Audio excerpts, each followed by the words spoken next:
शोले की ये भयंकर पॉपुलैरिटी, ये एवरग्रीन रेलेवेंस किसी भी रिसर्च का सब्जेक्ट हो सकता है. नाउ मेरा video is not about that research. The point that I want to make is that no matter what legendary status Sholay enjoys, fact remains that it's not an original film. तो ये concept कि जिसमें कुछ criminals इकट्ठा होकर एक गांव के भोले भाले लोगों को बचाते हैं खूंखार डकैतों से, तो ये कॉन्सेप्ट आता है अकीरा कुरोसावा, महान फिल्म मेकर अकीरा कुरोसावा की जापानीज फिल्म सेवन सामुराई से. तो मशहूर सीन है जिसमें अमिताभ बच्चन धर्मेंद्र का रिश्ता लेकर मौसी जी के पास जाते हैं और अपने दोस्त की कमियां उन्हें बताते हैं. हूबहू ये सीन जो है किशोर कुमार मधुबाला की फिल्म हाफ टिकट में था. गब्बर सिंह जब ठाकुर के पूरे परिवार का खात्मा करता है, मसाकर करता है, इस सीन को वैसे का वैसा सर्जियो लियोनी की film once upon a time in west से उठा लिया गया है.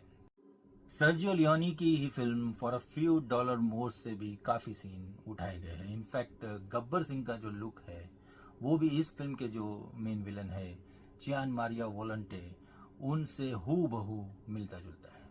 इस फिल्म से जुड़े लोग यानी डायरेक्टर रमेश सिप्पी, राइटर सलीम जावेद और सारे एक्टर्स, इन सब लोगों ने न जाने कितने इंटरव्यूज़ दिए हैं. और अभी 50 साल जब इस फिल्म के पूरे हो गए तब भी जावेद साहब का इंटरव्यू आया, रमेश सिप्पी साहब का इंटरव्यू आया. मैंने वो इंटरव्यू देखा, पहले के भी इंटरव्यू देखे.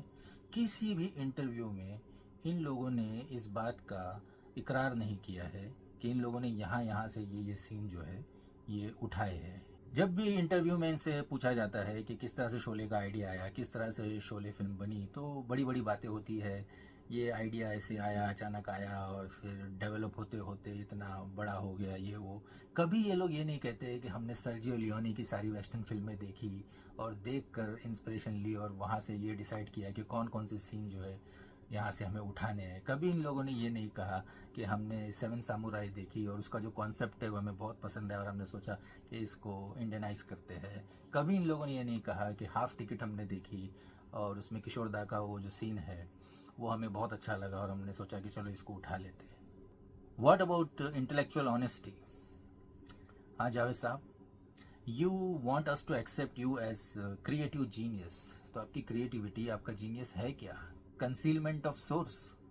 ये हमारे यहाँ पता नहीं क्या मसला है. कभी भी आर्टिस्ट जो है वो सामने आकर एतराफ़ नहीं करता है कि उसको ये इंस्पिरेशन कहाँ से मिली, और उसने अगर कोई चीज़ कहीं से उठा ली है तो उसको जो ड्यू क्रेडिट देना है वो उसे नहीं देता है. शोले अकेली ऐसी फिल्म नहीं है, न जाने कितने ऐसी फिल्म है, न जाने कितने ऐसे गाने हैं जो यहाँ वहाँ से सीधे सीधे उठा लिए गए हैं और आर्टिस्ट उसका क्रेडिट देता है. लेकिन कभी भी जो ड्यू क्रेडिट उसे उसके ओरिजिनल आर्टिस्ट को देना चाहिए उसे नहीं देता.